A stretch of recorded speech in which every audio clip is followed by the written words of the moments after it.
Hi, Chris Evans. Hi, how are you? Welcome. And are you a big watch fan? I am, yeah. And IWCs have always been ones that catch my eye on a consistent basis. Anytime I see them, like, what is that? It's IWC, man, they make good stuff. They do make good stuff. Okay, and you're clearly really busy, not only in IWC Day, but in your acting life. So, did you know you're like the most popular one on Tumblr at the moment with Zendaya in the world? Did you know that? Someone told me that. That's quite good. It's great.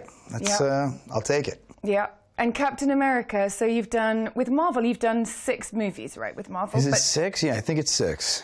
But that's not all Captain Americas, so you have more to do. Yeah, a couple more. We have 2 more. We have the Avengers 3 and 4 that we don't start till I think November, in like 6 or 7 months. Okay. So when you've got something that big coming up, mind you, with you it's difficult because you're always doing it, so do you just stay in the role kind of in the back of your mind consistently, or do you let it go mentally, certainly don't physically? Stay. You certainly let it go physically. It's tough to stay in that sort of shape. So that's the most daunting part at this stage, is getting yourself back to the physique, because the role itself, the character, you find a comfort with, you find an understanding. After the first couple rounds of playing him, what you're still trying to make sure the fans don't boycott your movies because of how poorly you portrayed them. I mean, they really care. They so do. You have a big responsibility on your shoulders. Yeah, rightfully so. I mean, this is a comic book that's been around for decades, and people grew up on them, and it's not a movie that you can take on such an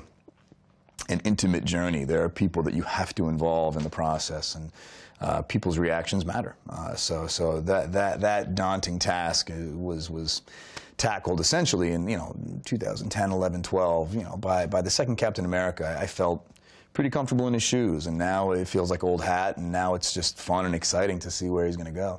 It does look really exciting, to be honest. When I see you all with that crew, you get to hang out with that fun group of people. It all seems like you love each other, have a really good time. We do. We're making good movies too. I think it'd be harder if the product wasn't something we were proud of.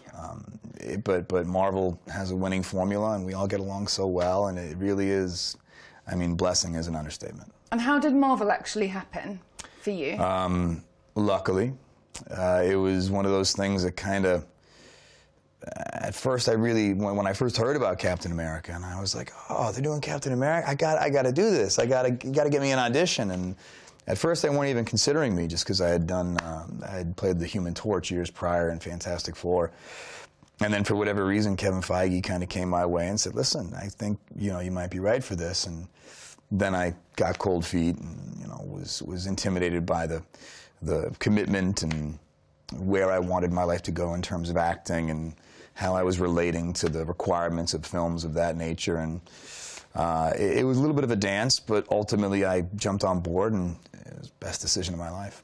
Okay, and aside from Marvel, so you directed 1 movie. I did. Are you keen to, I mean, it's difficult to fit in with your schedule, I get it, but are you keen to go in that direction, or was 1 directing movie enough? Oh no, I can't wait to do it again. But it's really, the sophomore effort needs to really be different. The first time around, I was just happy to direct anything. I just wanted to get my feet wet, and this project was available, and I was just, again, grateful just to have an opportunity to take a crack at it. For the second time around, it really has to be something unique, I suppose. So it's been a bit more of a meticulous process trying to find the right project, and it's tough. I mean, it's tough.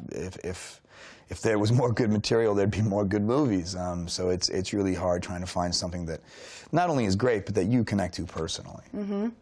And for you, if you hadn't gone into acting, everyone always asks these questions, sure. but you have done this so well and so quickly. If Marvel hadn't happened, well, before go back from sure. the very beginning, was there sure. anything else you wanted to do? Yeah, I really wanted to be an animator initially. Oh, really? Yeah, when I was younger, I was really into cartoons, and I loved Disney, and I just thought that, I grew up in the time when they first started incorporating computers, and I remember the first time it was a real, because I grew up on, hand-drawn cell animation, and all of a sudden they were doing these really amazing things, and it just really piqued my interest, and I just like storytelling in that format. And who's your greatest teacher? Who teaches you? Who do you look at? What movies do you observe, or practitioners, or your grandpa, or whoever who sure. really teaches you? Sure. That's a good question. I mean, I guess it's so cliche to say your parents, but the older you get, the more you look at your parents as people and not just your parents. They continue to teach you lessons even long after you've moved out of the house. You know, when you really start to kind of, every life experience you go through, when you say, man, my parents must have gone through this, and God, they really didn't bleed on me in that fashion, and I can't believe they must have had struggles here, and they must have been confused about that, and that must have been a challenge, and you continue to kind of learn from them based on how they handled themselves and how the childhood they gave me. So I guess, you know, like I said, it's cliche, but I'll say my parents. Okay, and who taught you to act? I mean, it's tough. You probably get that from watching movies, but my mother is very theatrical in her life. As a woman, as a human, she's very grand. And maybe that could be the next movie.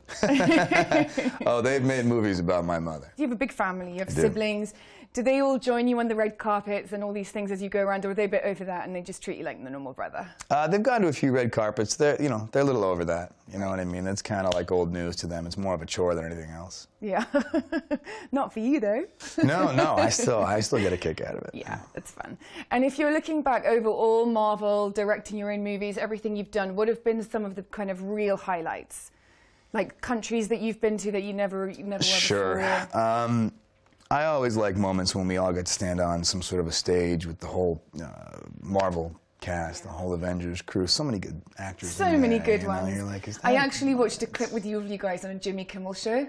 All right. And I mean, that could have just been a whole movie for me if you all just chatting away with each other. Yeah, they're just, because you forget sometimes, and then, you know, you're like, wait, you're Mark Ruffalo. You're one of the best actors, but you're just Mark, and it's really nice. It's a blessing. And you do all chat to each other on WhatsApp or whatever in between movie shooting? Oh yeah, sure. We all stay in touch. Absolutely. That's the thing. It doesn't feel like, well, I don't want to reduce Hollywood to this state, but I would say it's not a typical movie relationship where your buddy's on set and then you vanish. We're in each other's lives, and we're all really good friends. And making the movies is incredibly time-consuming, and you're with these people typically not in your home city, so you're kind of around each other a lot. Yeah. And then the promotion of the films, it's just, you know, you can't help but become a family.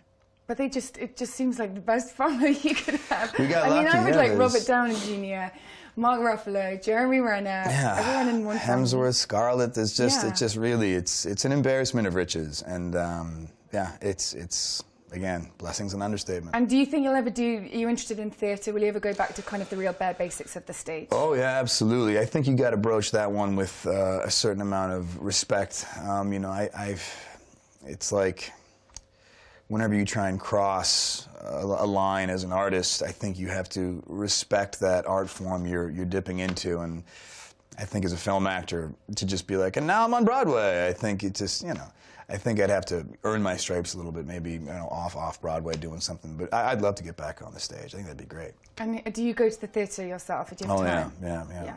Absolutely. It's the best. It is. It's the best. It's the best.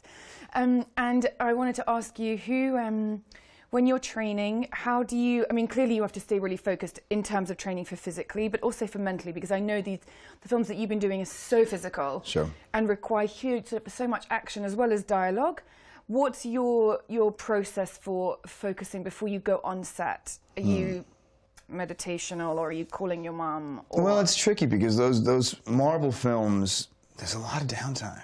You know, you work on a smaller film like Before We Go, you know, you're going to do 10, 12 pages of dialogue in a day. Marvel, you're lucky if you get through half a page. So I think, so interesting. Yeah, that's why those movies take, you know, 6 months to shoot, and Before We Go is 6 weeks. Not even. So, I mean, it's a matter of just trying to stay focused and not let the kind of dips in energy affect your focus. Yeah. Okay, Chris Evans, acting is my hobby. My favorite movie is?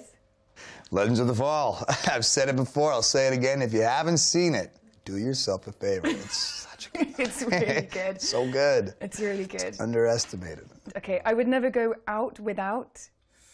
I would never go out without mints. Life is all about? Family.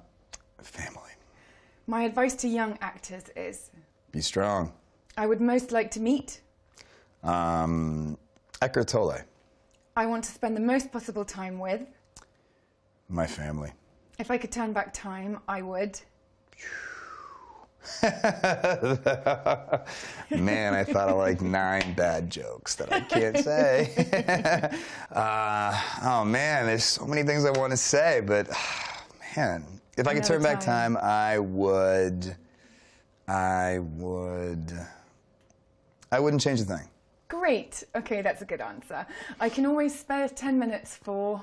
Seinfeld. Seinfeld. And the most inspirational thing somebody ever said to me is... Someone ever said to me. God, that's tough. Probably wasn't something they said to me. Maybe something I read. Eckhart. Yeah, it's got to be something like that. I mean, what's the most inspirational thing? You're not your thoughts. Thank you. Thank you very much. Thank you. Great.